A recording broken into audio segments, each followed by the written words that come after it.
session. So today is October 7 and it's 4 p.m. Please call the roll. Chairperson Wani Garza. Here. Vice Chair Ted Masiacos. Present. Alderman John Lash. Present. Alderman Brandon Tolliver. Alderman Daniel Barreiro. Present. 4 present. Okay. Approval the minutes for 24-0721 from September 23. So moved. Motion made by Alderman Lash. Second Alderman Barreiro. All in favor say aye. Aye. Okay, motion passed 4-0. Thank you. Public comments? No, we do not. Okay, can you please read the first item in the agenda? Item 24-0706, a resolution authorizing the purchase and installation of equipment to upsize high-pressure pump number 1 for the Water Production Division in an amount not to exceed of $103,405.00. Good afternoon, Bob Lively, Superintendent, Water Production Division. Yeah, so we're seeking committee and city council approval to move forward with the equipment purchase. It involves high-pressure pump upsizing at the treatment plant. This particular pump, high-pressure pump number 1, it's one of 3 pumps that supply treated water out into the high-pressure area of the total distribution system. That's basically the northeast quadrant part of the city and the Fox Valley Mall area in general. We've had this on our radar for a while now to upsize that because we're seeing increased water demand in that area. So after we upsize the pump and the motor, we'll gain about 500,000 gallons a day, which is huge really for distribution to meet growing demands. We also received a grant that was involved with or focused on water system energy efficiency with that. So that grant was $101,000 and change, and that will help support the overall project cost. Additional part of this upcoming will be bidding and recommendation for electrical contracting work. That's going to be needed. We have to redo some of the electrical system components to support the increase in the pump and the motor for the plant. Oh, that's great. So when will we receive the grant? Well, for this? the grant has already been awarded, but Yeah. then once we start incurring expenses for the project, then we can submit for reimbursement. Oh, okay, great. Questions, comments? Yes? I think only 2 questions.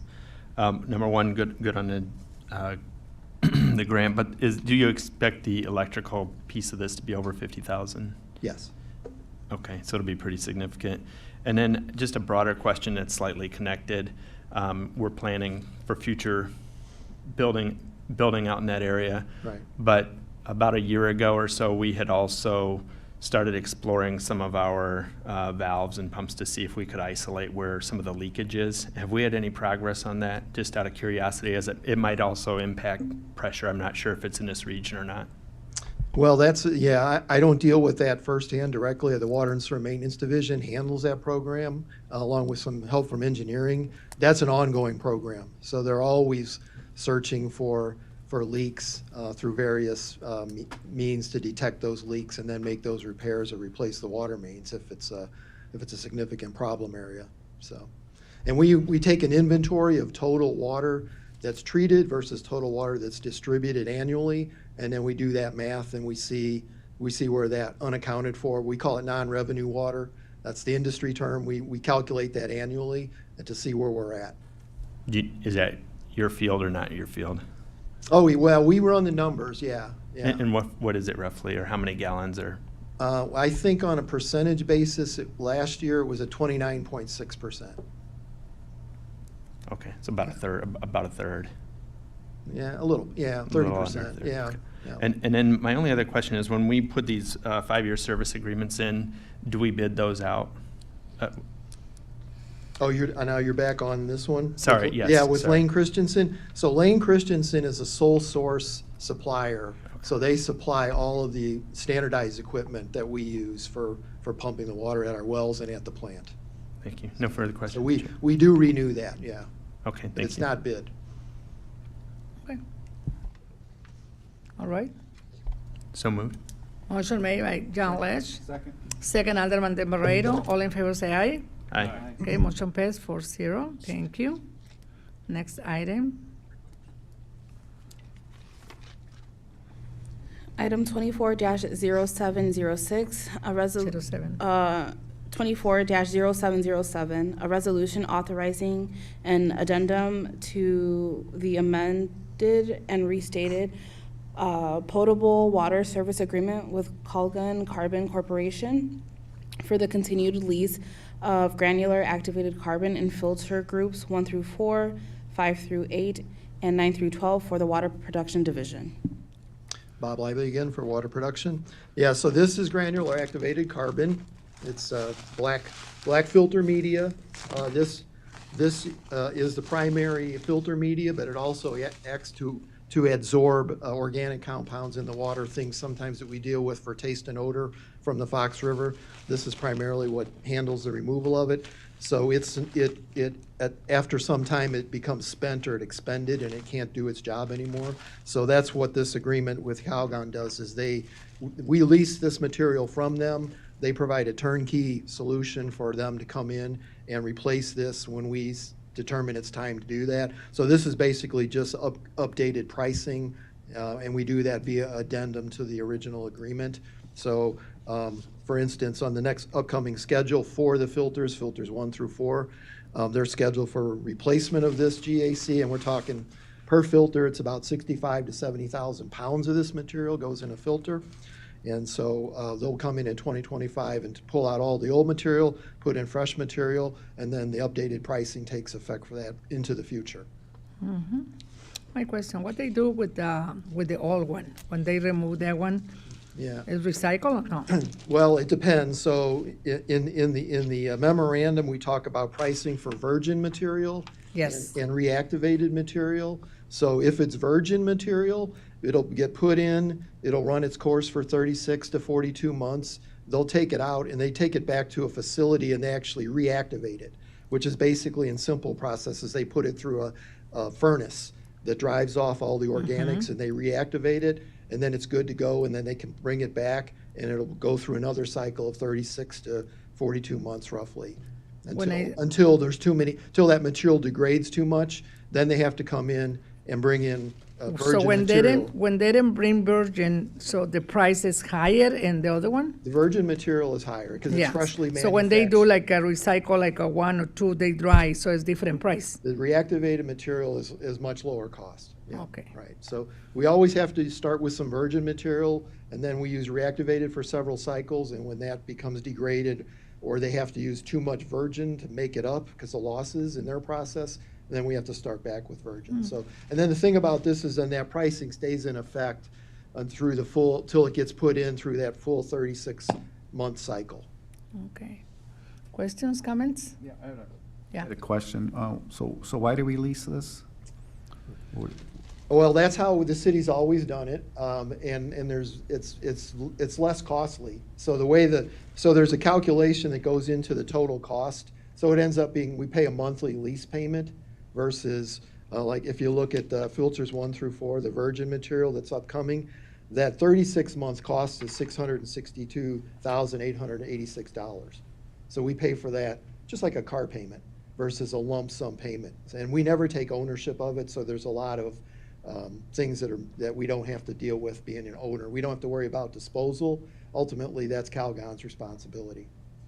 So I think it's a better business arrangement, really. Yes? No further- No Thank more you for the questions? education. No problem. So moved. Okay, motion passed by Alderman John Lesh, second. second Alderman Dan Barreiro. All in favor say aye. Aye. Motion passed 4-0. Thank you. Thank you. Next item. Item 24-0731, a resolution authorizing the acceptance of the low bid from Youngrens, Inc. from Aurora, Illinois for the replacement of rooftop HVAC unit at the Phillips Park David and Karen Stover Visitor Center facility for $62,986.00. Good afternoon, Gio Santana, Superintendent of Parks and Recreation. The item before you is seeking authority to move forward with the low bid of Youngrens for the replacement of the rooftop unit at the visitor center. We'll open it up to any questions. Just a quick question. Question, yes? Thank you, Madam Chair. I'm assuming it's going to be most efficient. What about maintenance and training on this? Is that going to be something that our people perform, or is it going to be something that is part of this agreement? Historically, we subcontract out maintenance of larger RTUs and/or HVAC services. It's not Okay. something we typically do in-house, at least with park staff. Okay. And then similar to the last agenda item, 2 agenda items ago, is there any grant money available if this is a high-efficiency unit? At this point, not that we're aware of. Thank you. Gio, they have warranty, obviously, you know, for how many years? The current one is from the originally when the building was built back in 2001, so it's over its life expectancy, about 21 years. Okay. So the new one will definitely be more efficient than the one we're replacing. Yes. Okay, so it's like a regular, it's a not a special roof, no? Like a different colors, or it's like a regular? Regular in the sense of just the differences that is the rooftop unit. It sits a little bit higher for maintenance and accessibility, but other than that, that's the main difference. It's a rooftop unit versus the standard Okay. one that you would find like in a closet somewhere. Questions, comments? Yes? Madam Chair, thank you. Just a quick question for maybe just one, maybe two. How many tons is it again? How big's the unit? I do not have that information with me, but I can get that to you before the next committee of the Yeah, whole. that'd be greatly appreciated. That'll help relate to the Jim Burchell, Chief Public Facilities Officer, it's 10 tons. 10 tons. All right, okay. It helps with explaining the price, especially for an architect. So this one is a special unit because it's got to sit higher. There's 2 roof pitches that sit, where they put it in last time and the unit sits a lot lower. So what we're going to do is we're going to pitch it and raise the unit up so it's easily accessible. Okay, and it includes probably a lift as well. I mean, they're gonna have to bring in a total package and, That's 100% correct. There's All 2 right, two okay. lifts. We'll take it off and then we're going to redo the curbs with the roof company, and then we'll come All right. back and put the unit on. now, do we have a control program on that or no? Not right now, but we're going to be going to the tritium system, which is what we have citywide. Okay, And then we'll be able to put it in shutdown modes. So when the building's not occupied, it can shut down. and you will have control over turning it on and off remotely? Absolutely. But you don't have that right now with the existing system? We do not. You will not have to come back for approval for that type of tritium system, or no? Now, what we're gonna do is we're gonna do multiple buildings. So we just put a reader on the unit, so we'll be able to access it. And then it'll give us graphics, so we can do a graphics. So if somebody says it's too hot, too cold, like City Hall, I can go on the computer and I can tell you within like 2 minutes what's wrong. And then we can isolate it and fix it. And we'll be doing the same thing citywide. The new fire stations will have the same thing, so we'll be able to have control. All right, appreciate it. And it will be capable to connect to that system, right? 100%. That's where I want to yes. get at. Okay, okay, fantastic. Thank you. Thank you. So moved. Motion made by Alderman John Lash, Second. second Alderman De Moreno. All in favor, say aye. Aye. Okay, motion passed 4-0. Thank you. Thank you. No other items? Okay. Motion adjourned. Motion adjourn the meeting by John Lash, second Alderman De Moreno. All in favor, say aye. Aye. Okay, motion adjourned at 4:14 p.m. Thank you very much.